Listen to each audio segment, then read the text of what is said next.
The world is waking up, and you finding your way here today is no coincidence. The spirit world always has a way of guiding us where we most need to be at the absolute perfect time. I'm your host, Lindsay Morlock, and you're listening to the Guided Podcast, where we explore how the spirit world works on our behalf to guide us along our paths. This is where you'll learn how to live a life that is both conscious and connected, so you can supercharge your pathway to healing and open to life's magic and miracles. Come along this journey to see how guided you truly are.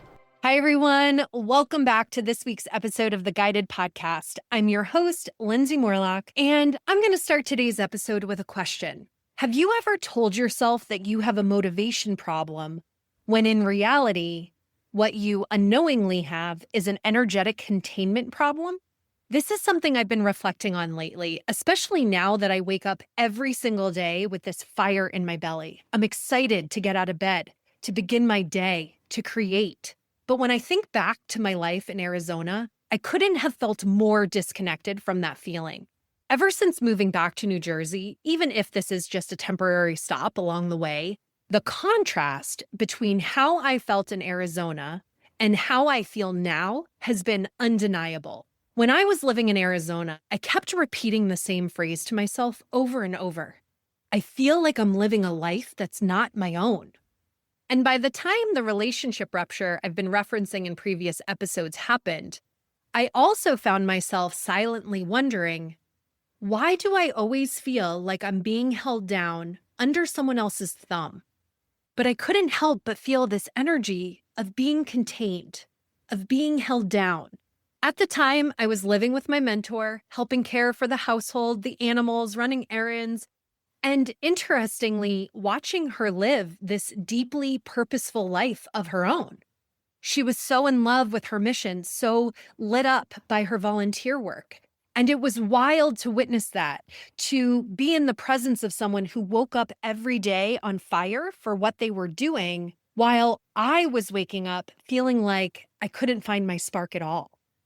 So she was a mirror for me, not because she was doing anything wrong, but because she represented everything that I wanted to feel. I wanted to feel that motivated. I wanted to feel that inspired, that alive. But I wasn't there, not even close. I'd wake up every day dragging myself out of bed, walking around in this fog, trying to find things to do to help me feel productive, but without any clear sense of purpose, passion, or clear direction. And I was wondering how I was going to find that spark again. I was waiting for the clarity that might move me or my business forward. And more often than not, I'd find myself quietly asking, do I just need to throw in the towel and go back into corporate? Because with how I felt, there was no way I was going to be able to build a business and sustain one. The motivation, something I used to have in spades, had completely dried up. It was gone, and I couldn't find it anywhere. And don't get me wrong, I was grateful for the chance to learn how to care for her animals. I love to learn, and I never had animals prior to this experience, no less live with so many of them. And so there was something appealing initially about living a life so different from what I was used to, and I really appreciated that experience. But the other thing that I came to notice was how tightly I linked my self-worth to productivity.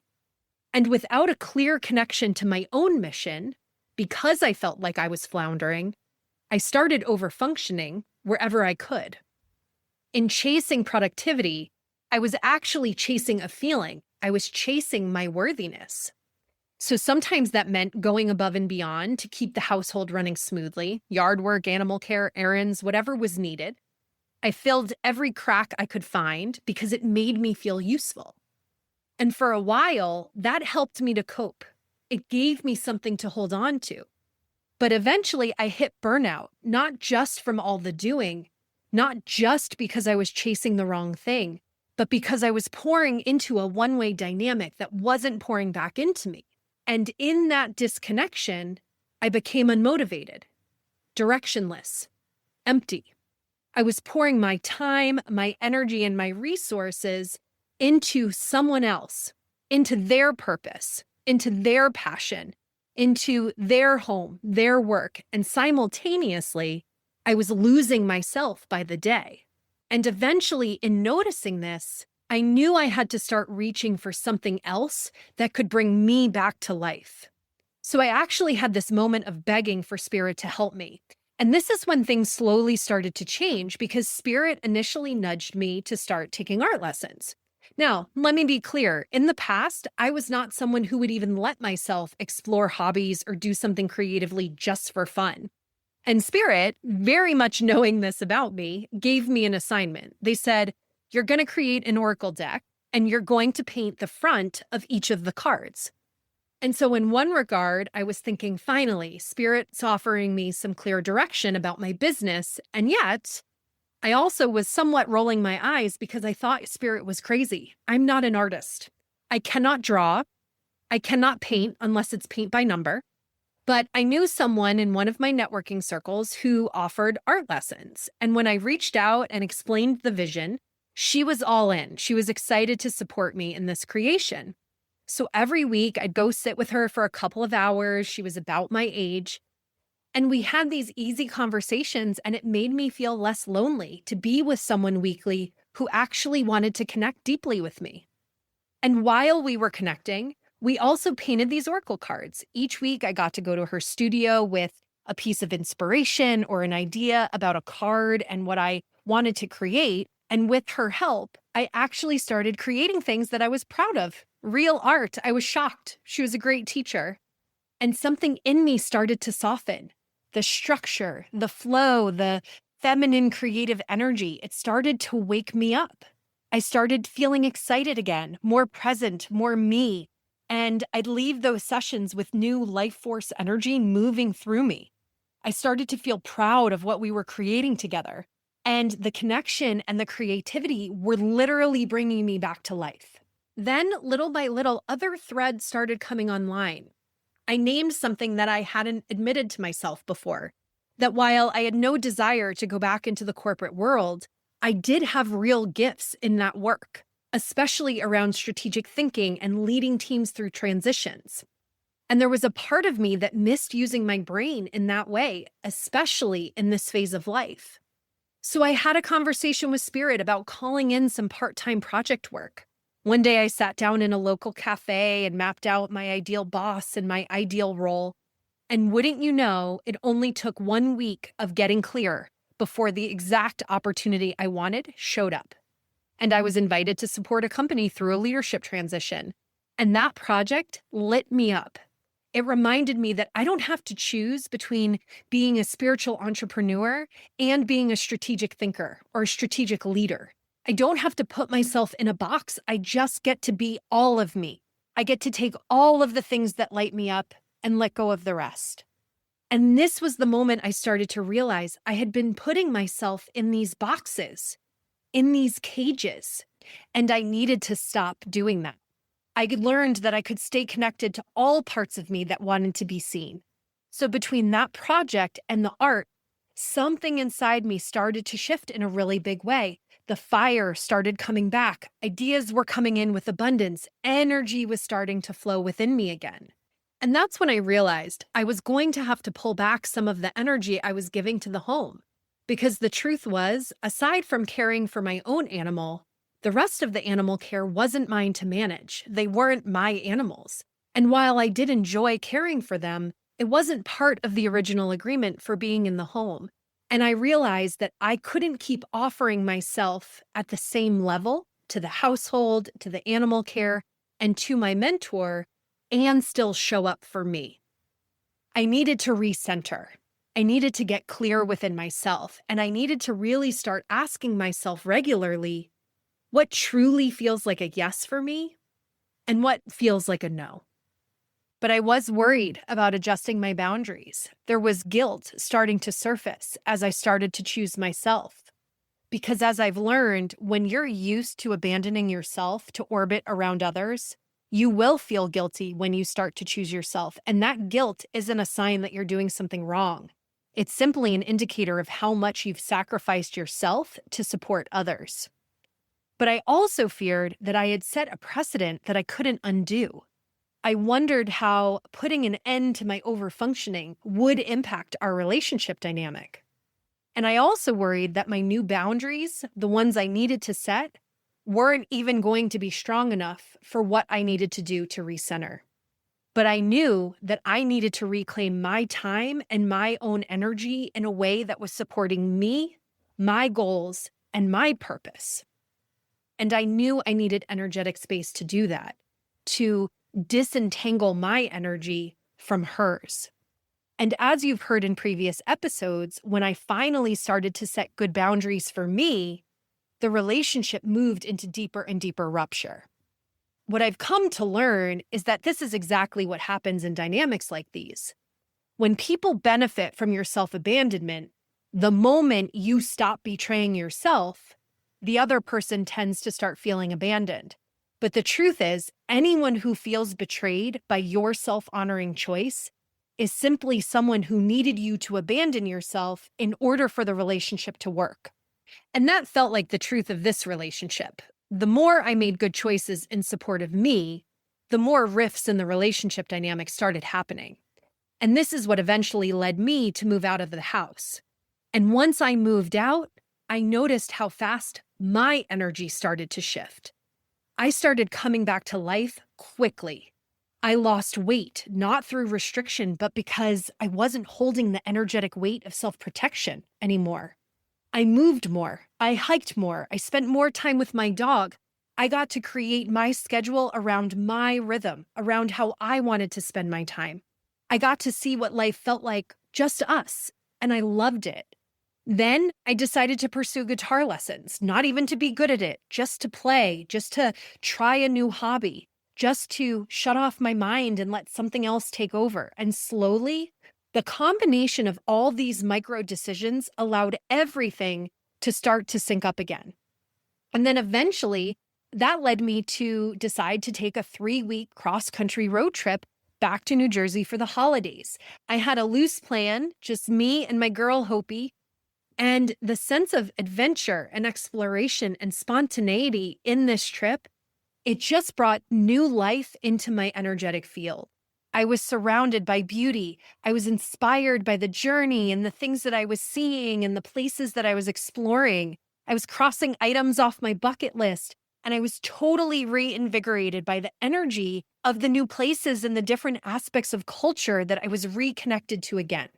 And now that I'm back in New Jersey, I've been here for about 8 months, and the truth is, I have blossomed.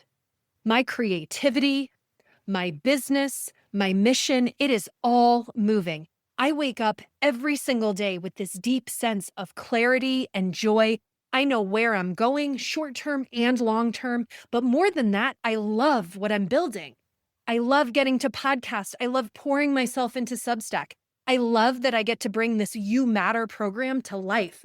This program was a program born from 3 years of this real lived experience. These days, I find myself working so much that Hopi's usually the one barking at me to stop because I've got so much creative energy moving, I don't want to stop. And just to be clear, I'm still living with people. It's not that I removed myself from others to stop losing myself. What I had to do was stop entangling my energy with other people's. And this is exactly what happens when we start breaking patterns of codependence. We stop disappearing inside other people's needs, expectations, and stories. And we learn how to live alongside others interdependently without abandoning our own energy, without abandoning our own needs, without abandoning our own truth or life force energy in the process.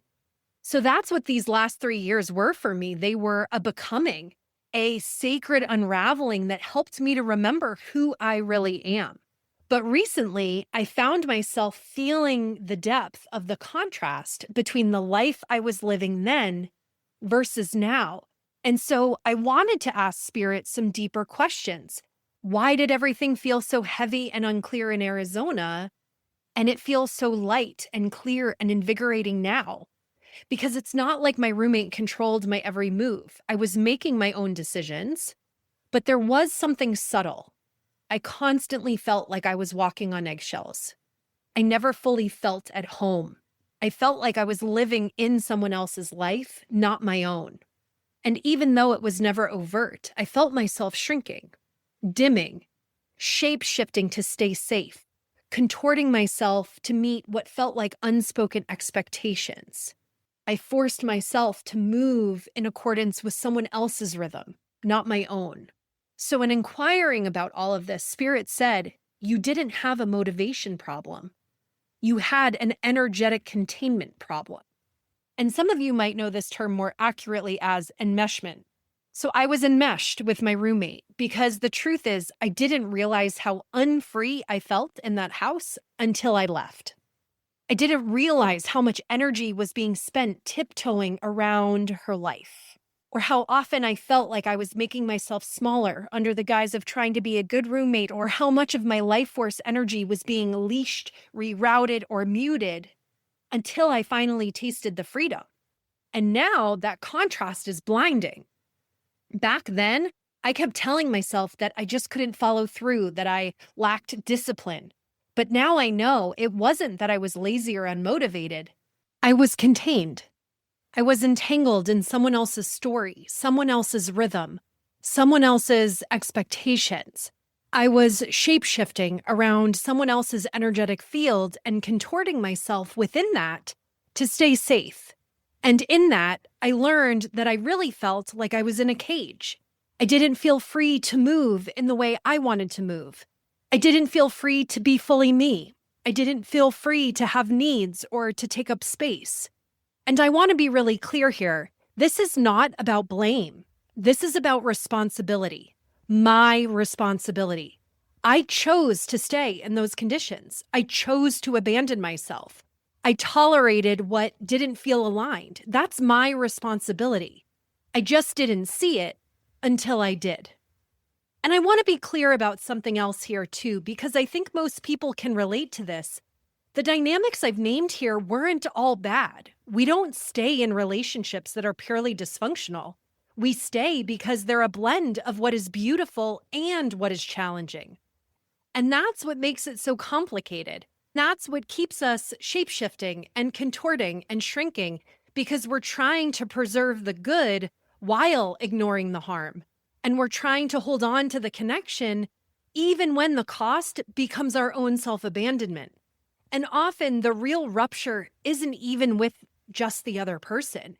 It's the internal rupture that happens when we finally stop playing the role we once needed to play in order to survive, or in order for the relationship to survive. So I want to be fair. This relationship wasn't all bad. There were real moments of generosity in this relationship, times when I felt supported, times when her home was my refuge in a moment of major life transition, times when she shared tools and teachings that truly helped me grow. I hold deep gratitude for the good in this relationship and all that she offered me as a function of our connection for all those years. And alongside that support, there was also an unspoken cost. A quiet agreement that in order for me to be loved, I had to abandon parts of myself. And the more I began to reclaim those parts, my voice, my needs, my worth, the more strained the dynamic became. The more I healed, the more I realized what I deserved. And the harder it was to keep playing the role that once made the relationship work. So once I could see the pattern, see what I was doing, be honest with myself about how I was feeling and how it was affecting me, then I could make those different choices. So after moving out, after setting boundaries, after getting honest about all the ways that I was operating from my own worthiness wounds, I can finally see this clearly. But I can only see it clearly now. I had no clue what was happening when I was actually in it. Because here's the thing. You can't build your soul's work inside someone else's reality. You can't access your own clarity if you feel like you're living in energetic captivity. And clarity didn't come because I strategized harder. It came because I reclaimed my worth. I had to step out of the dysfunctional pattern that required me to sacrifice myself just to keep the relationship functioning. I had to stop overgiving. I had to get honest about what felt like a yes for me and what didn't. And I had to honor that. I had to set boundaries, not from punishment, but from truth. And by the way, even while I was choosing me, I was still choosing to support my roommate too. I didn't stop helping. I didn't stop showing up. I just stopped abandoning myself in the process. I began giving from alignment, not obligation. Because when you give from obligation, it depletes you. But when you give from a place of alignment, it nourishes you. And that was the shift. That's what changed. Reclaiming my worth was how I found myself again. And reconnecting with me, my truth, my spirit, my higher self was the way through. And still, I've asked, what really opened the flow? Why did all that energy return the moment I started setting boundaries, and then in an even bigger way when I moved out of the house? And what I've come to understand is that what I was calling a motivation problem was actually burnout. Burnout from a dynamic that wasn't healthy. And yet, the return of my energy didn't happen all at once. It came in these small, sacred resurrections. The art, the oracle deck, creating for no reason. The guitar lessons, letting myself be a beginner and just play. The hikes, the beauty of new places, the cross-country road trip. Just me and Hopi, no plan, no one to please, no energy field to manage. Just freedom, just beauty, just inspiration. And in that, I noticed, sometimes routines are what root you. Sometimes beauty brings you back to life. Sometimes you have to live a life that's not your own to finally reclaim the one that is. So if you're finding yourself stuck, if you're wondering why clarity hasn't come, or why things feel heavy or hard, or like you can't find your footing, maybe it's not a motivation problem. Maybe it's an energetic containment problem, an enmeshment problem, a burnout problem. And I've learned when we're enmeshed, when we're walking on eggshells, contorting ourselves, navigating someone else's emotional landscape, all of our life force energy gets rerouted towards survival. It doesn't go towards creativity. It doesn't go toward clarity. It doesn't go toward your becoming. It goes into staying safe in the dynamic. So until I removed myself from the environment that was draining me, I couldn't come back to life, even though I didn't have the language for it at the time. So if you're listening to this and resonating with it, maybe it's not that you're unmotivated or undisciplined or unclear. Maybe it's something in your environment, a relationship, a home, a role you're still playing that's energetically dimming you. And maybe your soul isn't stuck. Maybe it's just waiting, conserving its energy until it's safe for you to emerge, until it knows that you're finally safe to shine. Because here's the truth, you can't fake passion. You can't force clarity. You can't build your soul's work while you're feeling like you're in a cage. But when you start to belong to yourself again, when you follow joy, chase beauty, listen to your own inner wisdom, and connect to your truth, when you stop abandoning yourself, you wake up and you remember that there was never anything wrong with you. You weren't lazy. You were just buried beneath years of nervous system survival, emotional suppression, and the unconscious belief that it wasn't safe to be fully you. And what I want to name here explicitly is that what I experienced and what you might be experiencing is not a personality flaw. It's not a mindset issue. It's not a lack of discipline. It's a physiological response to a chronic lack of safety and self-permission.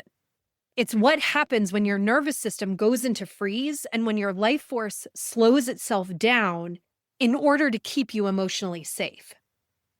It's what happens when your energy becomes entangled in someone else's needs or expectations and your body doesn't know how to reclaim space without risking rupture. It's what happens when your worthiness wound is still running the show behind the scenes.